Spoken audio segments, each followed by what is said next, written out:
Thank you, everyone. All right, so as he mentioned, I'm going to be talking about how to assess the maturity of your security program in your organization. Let me tell you a little bit about myself and where I'm coming from so you kind of know my perspective on this. I was a developer early in my career. I also worked as a computer virus analyst at Trend Micro for a little while. I've been a technical project manager on a lot of application development efforts, and most recently over the last 5 years or so, I've been focusing on application security and in particular doing governance over our application security team. What that means for me is I've been doing things like leading efforts to roll out some of the OWASP top 10 best practices to our developers and trying to help them figure out how to integrate that into their coding practices, how to do better secure code reviews, how to integrate security into the left of our process so that when releases are planned, they're integrating security, bringing them in earlier and earlier, that kind of thing. And so one of the things I've been doing over the last year is looking at our application security initiative and doing an assessment of the maturity. So I want to share with you some of the lessons we've had about as we've approached this over the last year, trying to figure out how to assess how mature our application security program is and kind of the path we took and some of the lessons we learned there. All right, so first of all, I think one of the most important things is to know why you're trying to assess maturity in your security initiative. So there's lots of good reasons you might be getting into this. You might be saying, how mature is our application security program here? One reason might just be you're trying to figure out where to spend your budget dollars in security in the next year, and you want to know, as you grow, what's a good area, beneficial area to grow into. You might also be asking yourself, like, what kind of gaps do we have? You may not know really. Or you might have some good ideas about where your gaps are and want to confirm your gut about which areas you guys need to be investing in. Another thing, and I think one that this is probably a big driver for us, is that we have some ideas about that we need to grow, and it's about making the case to our senior VP, to our CISO, that it's not just us saying this, that this is kind of an industry best practice, and this really is what other companies are doing. And then you might know you're going to be investing in your initiative, and just want to have some hard data to show that you've actually improved. So take a benchmark now. Later on, you can show that you've improved over time. And then, another way this might be helpful for you is if you have a vendor or kind of outside supplier and you want to figure out how mature they are. They're telling you they have a really secure initiative and you want to figure out if that's true. So those are all the good reasons. There are some bad reasons to be assessing your security initiative. One is that you've just been told by them, and that might be an outside consultant who came in and said, hey, go assess your maturity. It might be one of those VPs. They want to do this because they know this is a thing people do, but they're not going to do anything with the results. No point, wasted money. Another reason that's not a great reason to do this is because you just want to get an answer and just do whatever it says. You're not going to evaluate the results or figure out if it's going to fit into your organization. You're just going to go off and say, this is the way to go, without trying to customize it to the area you work. And then another final bad idea is just coming into it with your own idea of what the results are going to be, and then just not letting the answer, not changing that if the answer is different than what you expect. All right, so you have your why, you know why you want to evaluate your initiative. Now, how do you move forward from there? There are really two major frameworks that are commonly used to evaluate your security initiative. Those are BSIMM and OpenSAMM. So those are the two I'm going to be talking about today. There are some other kind of minor efforts out there, but these are really the big ones. So OpenSAMM is a framework that is used to help organizations formulate and implement a strategy for software security. So it's tailored to specific risks facing the organization. This is an OWASP project, and the nice thing about it is it's all like open source, the community's opinions influence this. They have a lot of great templates that you can use to conduct an assessment. So all of those are really strong things. Current version is 1.5, but 2.0 is in beta. So that's supposed to be rolled out really soon. 1.5 is from 2017. That's the version I'm going to talk about because it's the officially released version, but there is a newer version coming out soon. Both of these models are released under Creative Commons, so I'm going to use some of the material from it. You can freely use the material, so that's something that's really nice about both of them. So the thing to take away from OpenSAMM, though, is this is a framework of best practices put together by a community of experts. So these are people out there who know about how security initiatives run and say, here's what this should look like. They give you some benchmarks for different kinds of organizations, has lots of great information. BSIMM. So BSIMM takes a totally different approach. Instead of being a bunch of experts telling you what they think you should be doing, it goes out there and says, what is the industry doing? So basically it goes out, this is BSIMM 10, for the last 10 years they've gone out and said, it surveyed a number of organizations. This year they're up to 122 and said, which of these activities are you performing? And then they collect all that data, organize it, give you different levels where more common activities, less common activities. It's really just descriptive. This is not telling you this is what experts think you should be doing. Instead, it's saying, here's what the industry is doing today. So also great information, but comes at it from a totally different perspective. And there's an assumption built into this that if similar companies are performing this activity, it's a best practice. So to me, that's probably the weakest part of BSIMM. There's kind of this implicit assumption that, hey, people are doing it, must be a good idea. And I think in many cases that holds true, but I think as you're looking at BSIMM results, always keep that in mind, because sometimes industry is doing something that turns out not to be that great of an idea.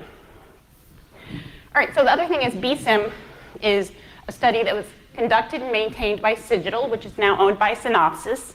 So it's not quite as free and open. It's still under the Creative Commons license, but it's the company is the one that makes the decision about what goes into it, how the study's conducted, all of that stuff. They publish the data at high level, but they have lots of other data that you have to go, subscribe to them in order to get access to. They have a conference, but again, you have to be paying Synopsys as your consultant in order to be participating in their conference, whereas OpenSAMM, you can go to participate in their Slack channel. They have sessions at some of the OWASP conferences, that kind of thing. So that's kind of a high-level overview of the two different models. Let me dig a little bit deeper for you. So what do the frameworks look like? This is OpenSAMM. It has 4 different business functions: governance, construction, verification, operations. Under each of these business functions are several different security practices: strategy and metrics, policy and compliance, education and guidance, threat assessment, security requirements, security architecture, design review, implementation review, security testing, issue management, environment hardening, and operational enablement. When you do an OpenSAMM assessment, each of these areas has a series of guidelines underneath. So they'll have a series of questions about, are you doing this? Are you doing this? Are you doing this? That allows them to assess what your maturity level at each of these different practice areas is. Let's really quickly compare this to how they've structured BSIMM. So you can see that, like OpenSAMM, BSIMM has 4 different major areas. They call them domains: governance, intelligence, SDL, touchpoints, and deployment. Underneath that are a bunch of practices that, again, all these kind of roughly map to OpenSAMM. So structure-wise, they're pretty similar. Underneath each of these practices, BSIMM has a bunch of activities. So they call them activities, specific items that they ask, are you doing this? And ultimately what BSIMM consists of is a list of those activities and yes/no's about whether each of these companies is performing that activity. All right, so just comparing again, they're very similar in structure, right? So you can see that they each have 4 major areas and then a bunch of sub areas that they've broken these down into. There's some differences, but ultimately they're pretty darn close. And that's what you'd expect, right? They're assessing basically the same thing. If they were hugely different, you'd wonder like what was going on. One of them would be off course for sure. All right, so how do you figure out which one of these to use if you want to assess your security initiative? That's a question we confronted, and so we kind of looked at like what makes them different, what's the same, and like I said, the biggest thing that's different is that they're really trying to do different things. BSIMM is trying to give you data about what's going on in the industry, and OpenSAMM is telling you what experts think you should be doing. BSIMM has some actual published data in their white paper saying, here's what we discovered. And OpenSAMM is more of, again, targets that they've set that they think are best practices.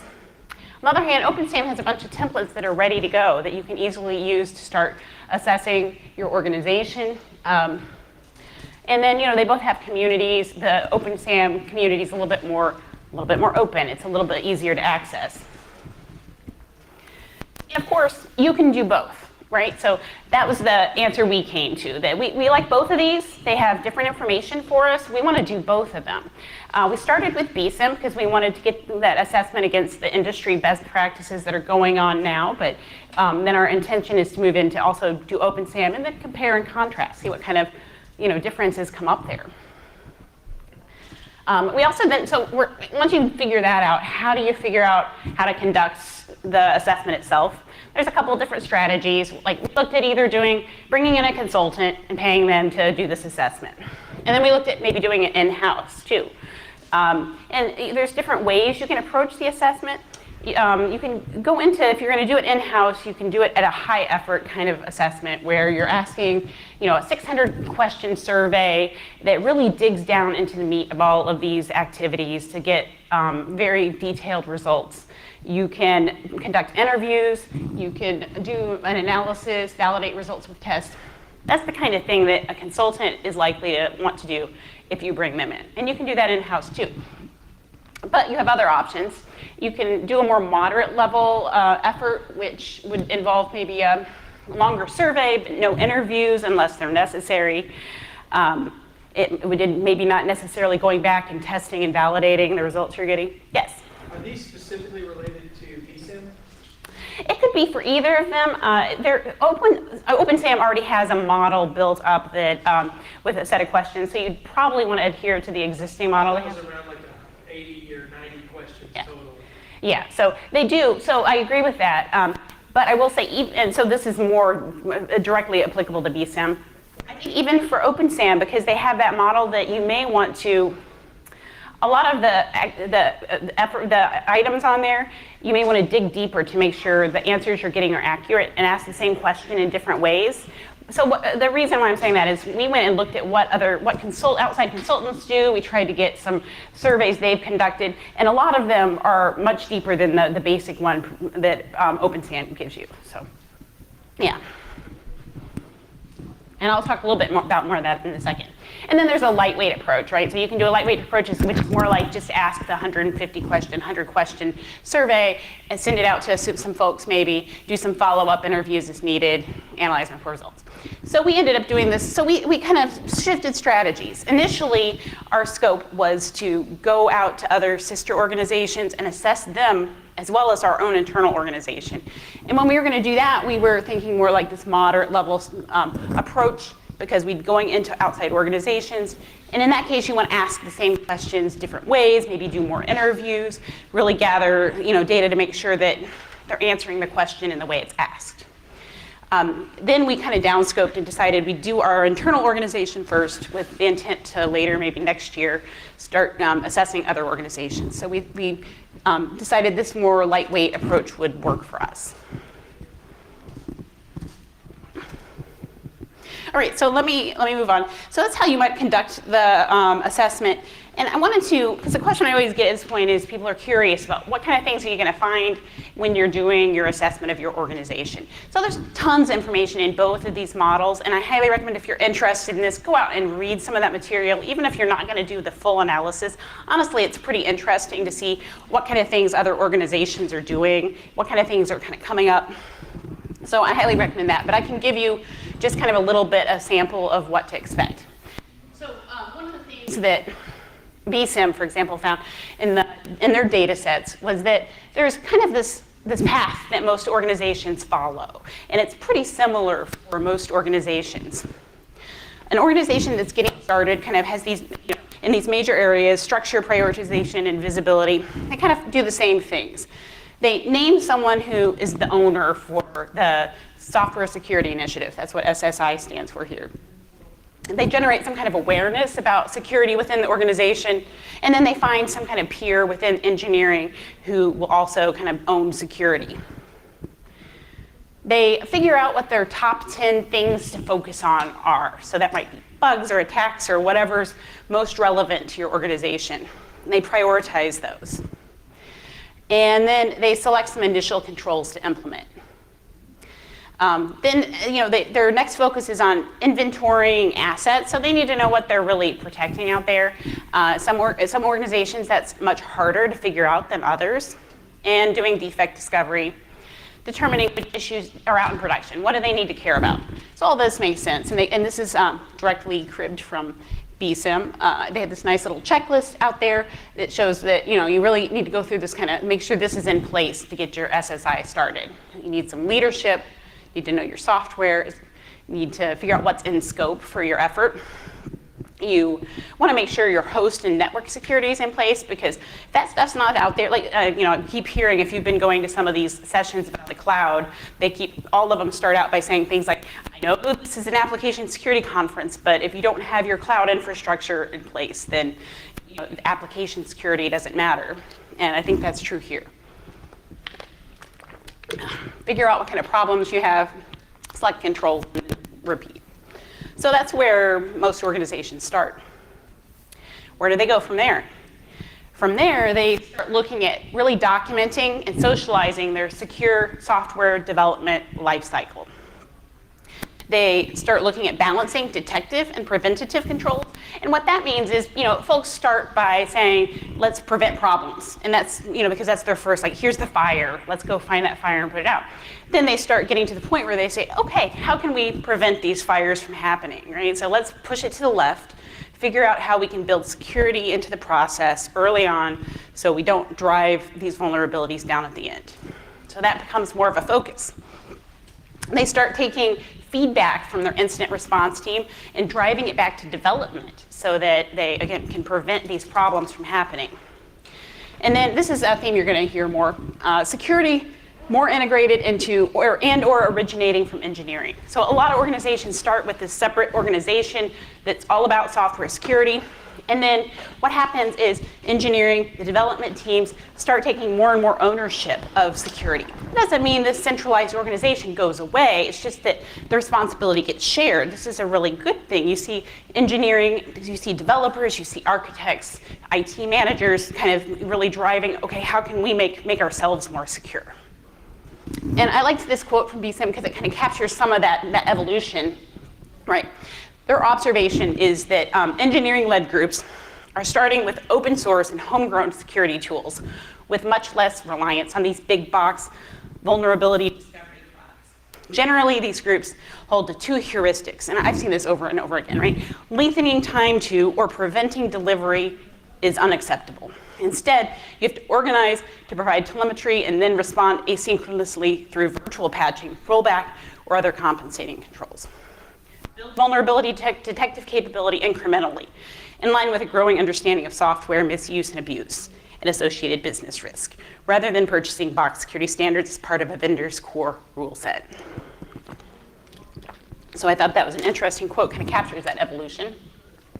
All right, so once you're kind of past maturing or really solid there, how do you optimize? They found that organizations that are trying to optimize start knowing what that top 10 risks or issues are, and they start driving them down. They relentlessly start saying, okay, here's our number one problem. Let's get rid of that one. Okay, what's number two? Let's start driving that down. And they go down that list. Tool customization, so leaders start placing effort on tuning their tools, right? So to improve accuracy, consistency, and depth of analysis. We have the tools in place, now how do we use them better? Feedback loops.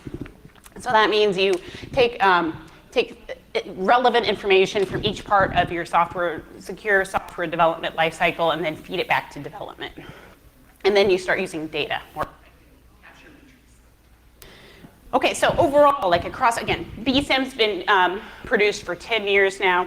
What kind of trends have they seen recently that have been things that weren't big in the past that maybe have become bigger more recently? Here are their top 3 areas that they see popping up. So first of all, agile-friendly software security initiatives. I think anybody in organization, that most organizations out there are starting to say, hey, how do we become agile, or we're agile, how do we continue to do that? And then one of the big questions within security in general right now is how do we work with an agile software development team and still make sure that they're producing software that meets the quality standards that we have?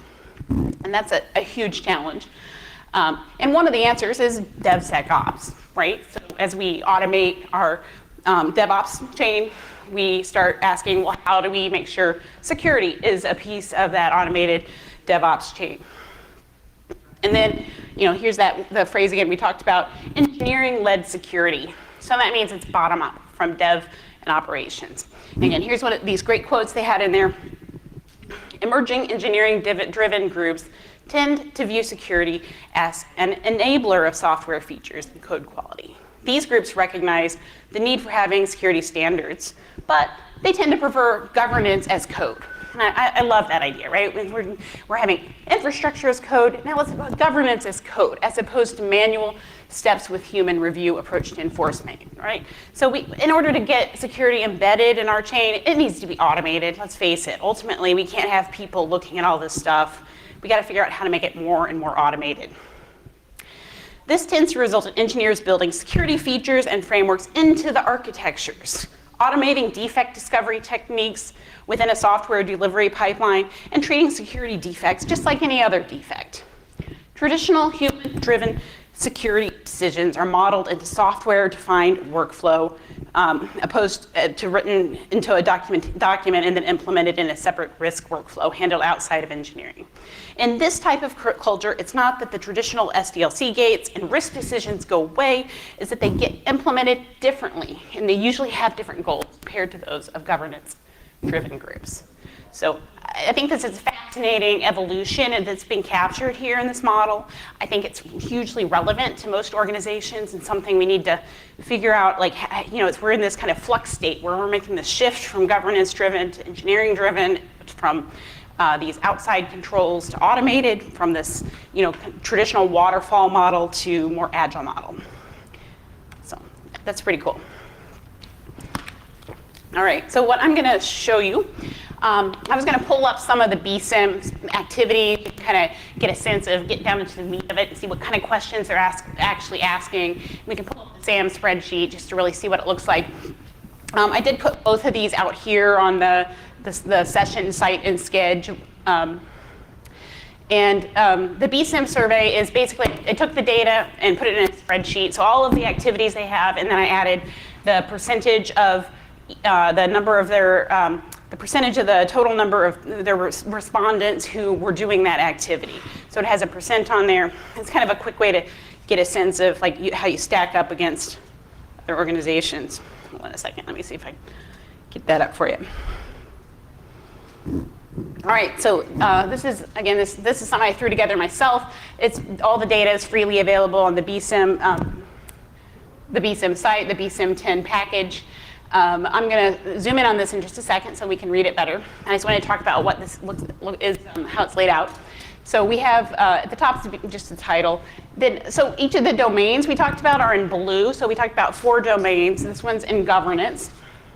Each of the practice areas is in yellow. So this is under strategy and metrics. And then each of those practice areas has a number of activities, whatever number they have observed in their data as they collect it. And they also, like I said, they have all kinds of statistics about how many people, how many of the organizations are doing these. I took the percentage, and this is kind of just a rough way of evaluating kind of how your organization stacks up. It's generally like more frequent to less frequent. So for example, 66.4% of the organizations were performing this activity. That might be something you guys would, if you aren't doing this, why not, right? I mean, I'd hope so. This is like one of the basic ones, but that kind of gives you an idea of what to look at and what not to look at. So if you were doing a quick BSIMM assessment in-house, you might take a survey like this and send it out to all of your software security initiative team. You might send it out to a couple of architects, developer maybe, to see what they think, how they think about it. So that's what we did. And the reason why we picked not just the security team, but also some folks outside of the security team, is we have an idea about what we're doing, but we wanted somebody outside of us to say, are they seeing that, right? Like some of these are about, are you communicating things out to the rest of the organization? And yeah, we think we are, right? We're like, yeah, we publish all our processes, we put all that stuff out there, we hold the lunch and learns, we do this session. But if we send the survey out to an architect or developer or an IT manager or whoever, and they say, well, no, I've never heard of that, well, that's really good information for us, right? That's a great, it's almost like a customer survey. Are you getting the message we're sending out to you? So we did that. Let me zoom in on here, so how this works. Let me get a little bit closer so you can see what it looks like. All right, so there are activities here on the left. First one, for example, is publish process and evolve as necessary. Now, so they have this kind of short summary, but be sure you read the full description because it gives a lot of detail about exactly what do they mean by that. When they go out and they do this survey, how do they figure out if an organization is doing this activity? They have to meet the criteria in this description. And when I was talking about doing like a longer 600 question survey, it would be pulling out like each of the criteria in the more detailed section and asking those. So you wouldn't just ask the team, are we publishing processes and evolving as necessary? Instead, you'd get in here and you'd say, you know, you'd be, the process for addressing software security is published. So you'd ask something like, is it published? Is it broadcast to all stakeholders so that everybody knows the plan, et cetera? Are your goals, roles, responsibilities, and activities explicitly defined, right? So it goes, if you're not doing all of those things, you don't get a yes on this activity. If you're doing kind of some of them, sort of. So on BSIMM, it's really a yes or no kind of survey. So you could come over here, and like I said, this is out on my sessions page, so you're welcome to take it and use it as you want. It's all open shared licensing. So you just select yes or no. And again, if you were a no here and 66% of the organizations are a yes, that's kind of something to look at. So it's not necessarily bad. Some of these everybody else might be doing, but your organization doesn't need to do it. And that's okay too. It's really just a discussion point. So another next question, for example, is create evangelism role and perform internal marketing, right? And if you're kind of like, what is that? Like, what's the evangelism role, right? And there's more detail in the white paper, but there's also just a better description here of what that means, right? To build support for your software security throughout the organization, somebody in the software security group must play an evangelism role, right? Somebody goes out there and performs a marketing function, helps keep executives and other stakeholders up to date on the magnitude of the software security problem and elements of its solution. Right? So for our organization, for example, we do have somebody who does that, and I'd probably say yes. 54% of the organizations do. So it goes through line by line. Next one, for example, is educate executives, right? And this one's an interesting one. Executives are periodically shown the consequences of inadequate software security and the negative business impact it can have on the organization. And it goes into more detail. And for example, this one, I don't know that we do this consistently, right? So I might say no. And this would be something to look at then because 59.8% of organizations said they were doing this. So that's the value of this, and it goes through, again, like I said, there's 120 activities within the BSIMM framework. You can go through line by line, read all the details. Again, it's useful information even if you don't go do the full assessment. So that's kind of BSIMM.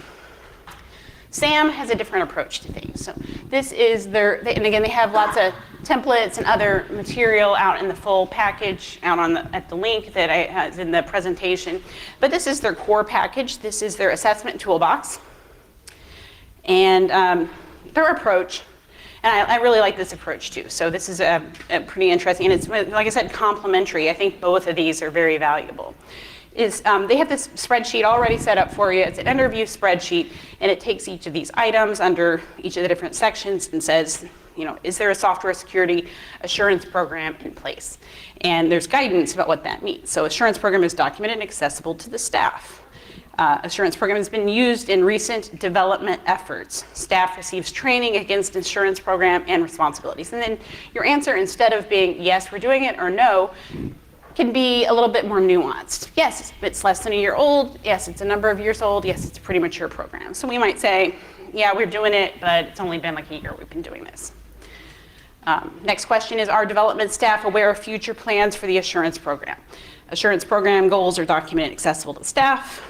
Assurance program goals have been presented to staff. A plan has been put in place to reach those goals in a specific period of time. And we might look at that and say, yes, small percentage, yes, at least half, yes, majority. So I would say maybe yes, at least half. That seems reasonable. And then you can come a little bit farther down, and you can see for this particular area, there's three questions. The third one is, do the business stakeholders understand your organization's risk profile? And it gives you some nuanced answers, and we'll say yes, at least half of them are or do. And you can see as you're selecting these, it automatically produces a rating. It's kind of like a percentage, right? Roughly equivalent to what percentage are you doing this. So as you select answers that are more mature, you get a higher rating. You could get up to a 1, and as you select the lower answers, it's a lower rating. So that's kind of nice. It's all set up to automatically calculate that for you. But in addition, it has this cool scorecard. It copies all of that information into this scorecard, which allows you to see, how mature you are in each of these different areas. Right? It has this spider chart here. As you fill in the whole interview, it'll fill in the spider chart. And your phase 4 maturity score. So phase 4. Let me move on here, because the other neat thing about this is that it has a roadmap. So the great thing about this is you can see where you are now, right? Here's your current state. And then you can also set up a roadmap. You can say, hey, we know where we are now. Where do we want to be in phase 1, phase 2, phase 3, whenever that might be. Maybe these are years, right? You can say we are at a 0.4 here, but by phase 4, we want to be at a 1.0, right? Or whatever that is. And so that's nice because it very clearly maps back to specific activities you need to be doing. And you can check yourself along the way to see, are you hitting these targets or are you not hitting these targets? And that can be extremely useful. All right, so that is the basics of BSIMM and OpenSAMM. Like I said, there's tons more out there. I'm not going to go into a great deal in this session because there's just too much out there. But let me stop for a minute. If you need to get a hold of me later on, first of all, email if you want to get a hold of me. But right now, let me see if there are any questions or anything else I could delve into for you. Where did you say those complaints are? You mentioned there's somewhere on a site. Yeah, so there's a site for this session, right, where you go out and you can rate the session and all that kind of stuff. And there's also the presentations are out there. Okay. It's all out there. Yep, should be. So they're attached to it with the presentation? Yeah, I put it out with that. So let me see if I. No. I don't have that open. Maybe I don't. Okay. There we go. Yeah, I put them all out here. Yep, with the presentation. So, yep. And again, this is just this one is that one's one I made. So that's and again, it's just supplementary to the BSIMM material that's out there. This is just basically copied and pasted from the SAMM work. They have a zip file with this toolbox and some other materials. So you can certainly get that same file from them as well. Yep. Okay. Now you said that y'all chose to do both. Is that correct? We did, yes. Have y'all completed both of them? We haven't. We finished the BSIMM portion of it, and I'm more familiar with that. We are just starting into the SAMM portion, so we're going to probably do that over the next 6 months, depending on the resource. In-house, or are you getting consultants to do it? That's a good question. So we ended up doing both of them in-house initially, but we probably, we'll probably bring in consultants in 6 months to a year and kind of compare and contrast results. So we decided to kind of take both approaches. We were interested in, first of all, getting it done now, but also seeing how the results differed as well. We want to, first of all, be able to show where we stack up against industry right now and against best practices. So we want to understand, we think we have a good sense of where we're at relative to the industry, but it's great to have that hard data from the outside so that we're just validating our own assumptions. But in addition, again, we have people, some people in leadership who, don't always trust our view of what kind of resources we need, where we need to be investing. So we want to have the evidence to show them that the direction we think we need to head is the right direction. Or if the results show it's not the right direction, maybe that's a good question for us. Maybe we're wrong about where we think we need to go. And then the end result is definitely going to be a roadmap, maybe very much kind of like the OpenSAMM map we just showed, where here's where we're at, here's our current benchmark, here's where we'd like to go long term. But we'd like to validate that against more than one model. So it's taken us a while, but a lot of that's resource availability. Honestly, something like this tends to, if you have a busy development shop, this is going to get pushed down to a lower priority. It just is. And that can be okay depending on your urgency. For us, it's taken quite a while to get it going. I would say that you could do this in a couple of months if you wanted to. If you you really need to devote a little time to just reading the material, understanding it, putting together your assessment materials. That's going to be a good chunk of time. That could be done in a couple weeks if you had the resources to devote to it. Then you need to, it's really getting the feedback from people can be a challenge. People's time is always tight. Again, we are in the process of doing another set of surveys, and it's just so hard to get people to complete these and get them back in any kind of timely manner because they all have other things going on. So, if you allocate a couple more weeks for that, the part that really I think should take the most time is evaluating your results and compiling them into a coherent kind of white paper, because you want to make sure you're making good recommendations, right? Understanding the data you're getting back, maybe going back and doing follow-up interviews if needed. One of the things we're finding is when we have very discrepant results, right? So when one person's saying, yes, we're doing this, and then you have two more people saying, no, we are not doing this. The real value is in getting some of those people together and saying, okay, let's understand why you thought we were doing this and you didn't. Yeah, that's really for our organization, it is ultimately owned by the VP of our division. So we've gotten that kind of ownership from him because for the reasons you're talking about, there needs to be accountability, not just for completing it, but also for following up on the results. So we have gone up to, it depends on how your organization's structured, right? I could see it, if you have a CISO type role, it could be under that kind of role. And so we do have our developers under a different manager than our security team, and we have different IT managers over different development groups. That's something we have. So our strategy was, we went up to the VP who's over all of those people. That was important to us. We needed to get buy-in from somebody who had control, who has influence over all of the folks we need support from. That was number one. I don't know if we could have done, it would have been effective if we hadn't done that. We did take an approach of doing, just sending out a questionnaire first. And then, because it's just hard, again, we wanted it to be as low effort as possible to start with, right? So we decided, because at first we're like, oh yeah, we're gonna totally interview all these people, we're gonna do all of this, and we could have done that, but I think we wanted to get better buy-in, so we're like, no, you know what, let's take let's just send you here, it's just it's only gonna take an hour or so, 2 hours maybe, here's 100 questions, you can answer 100 questions, can't you, and get it back to us. With the intent then to, if we needed to go farther, you can always go back and say, hey, that questionnaire you submitted, we're gonna do a little follow-up, it's gonna take another half an hour, that's all. And you're likely to get more buy-in if you kind of ease into that, is my experience. Yeah, as far as writing, we're still finishing up the writing of the final report, but that's probably the piece that we're investing the most in. Like I said, I think that we wanna, every once in a while we still run across something we're not sure of, and it's great because we're in-house, we're doing our own organization, so we can easily go back and ask a question to follow up and get better answers for. That would be a challenge if you were trying to do another organization that you were outside of, right? So that's something we were challenged by, yeah. Right. We're in the process of doing that. It's, it's just, some of that we were doing anyway. Let me just say, this assessment in some sense is validating some of the paths we were on anyway. We are for sure working very hard to integrate security into our project requirements early on. That has been, in addition to this, one of the activities I've been very actively involved in. And it's a huge challenge. Right now we're still at a place where it's a lot of hand-holding to get them to do that. So we're at the stage right now is kind of like, hey, you guys, as soon as you start thinking about planning a project or a release, like let us know as soon as possible. Submit this JIRA ticket to us immediately as soon as that happens. And we're at a place where we're like trying to validate that. We're like, hey, you updated this release calendar, but you didn't submit a ticket to the security team. What's the deal? Maybe you should go talk to them. And it's really a lot of kind of like getting them into that mindset right now. And the hope is we're going to get them to that point where it's not going to be that kind of hand-holding anymore, but it's still there.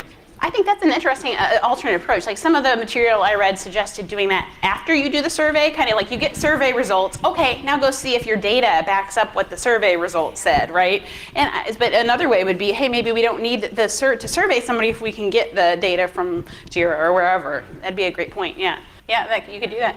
Yeah, you could do that. You could set up maybe even a monthly meeting or a weekly, half an hour meeting. Let's get together and answer a few of these questions together, guys, that kind of thing. And then you won't have to just spend an hour on your own filling out that kind of stuff. That might work. I think there's lots of approaches to get the data from people that is kind of sneaky. Like that's become a surprisingly large part of my job is figuring out how to sneakily get people to answer the questions I need answered. So I like those ideas. Yeah. Yeah, so that's something we really talked about because that's one reason people bring in consultants, right? They just don't trust that an internal team is going to get an honest answer. And so we really thought about, because we, especially because initially we weren't doing it, and we were like, we still want to do it in-house. And part of that is, making sure that you're, again, getting answers from different people, different roles in the organization. I think that's very helpful. If there are even knowledgeable people outside the organization, that might be helpful too, getting lots of different viewpoints. That way, if your own intuition, if you have an intuition about an answer and one of those people says something different, well, figure that out. I think that can be real helpful. Something we were just talking about is just validating your results too. Some of these things you can actually go back and, they're saying, oh yeah, we have this process that we all know about. Well, go look, is anybody reading that process? Are they following that process? That kind of thing. Get some data to support at least some of these. And that's pretty common. So some of the BSIMM results was that they do things like that. Ask how many developers do you have, how many people in your AppSec team, and that's pretty common, unfortunately. Yeah. We're trying to be enablers rather than blockers, right? Instead of saying, oh no, you can't go because security, we're trying to say, okay, yes, and, right? So yes, you deliver several times a day, and we're going to integrate security into that. We're going to make that easier for you, less of a blocker, and hey, let's work together, figure out how to make that something that's integrated in what you do. So, and I know that's a long-term answer, right? Because you can't do that overnight, because that means automation, that means things like making sure people are, well-trained, so they're thinking about security at every single step, that kind of stuff, all the DevSecOps stuff that you hear but again, that is the answer, but it's the long-term answer.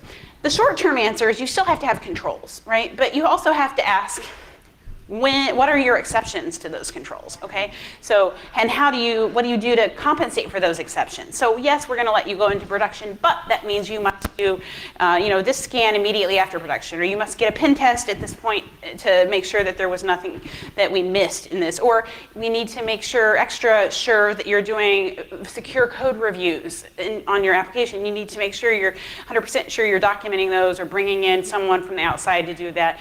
Whatever that may be, I think there's a negotiation there, right? We have a whole set of things, a whole toolbox of things we can use to secure code. And maybe some of them are going to fit into a quick turnout if you're releasing several times a day. Some of them have to be more in parallel and just aren't going to be able to be done with every release. And we need to figure out if that's okay, when that's okay, and that somebody's accepting the risk for that if it's happening. So I agree, it's a challenge, right? I don't know that there's an easy answer, unfortunately. Yeah, tools, automation really is the answer. We need to get all this, I know a lot of teams, we're just rushing to kind of automate this stuff. Let's put it, put governance as code, right? That's why what they keep talking about. It's the only way to do it fast enough. Yeah. Anything else? Yes. Yeah. All right. Anything else you guys got? Thank you. And thank you guys for sticking around. I know it's getting late on Friday and all that stuff. You could have snuck out a little early and you didn't, so I appreciate that. Thank you.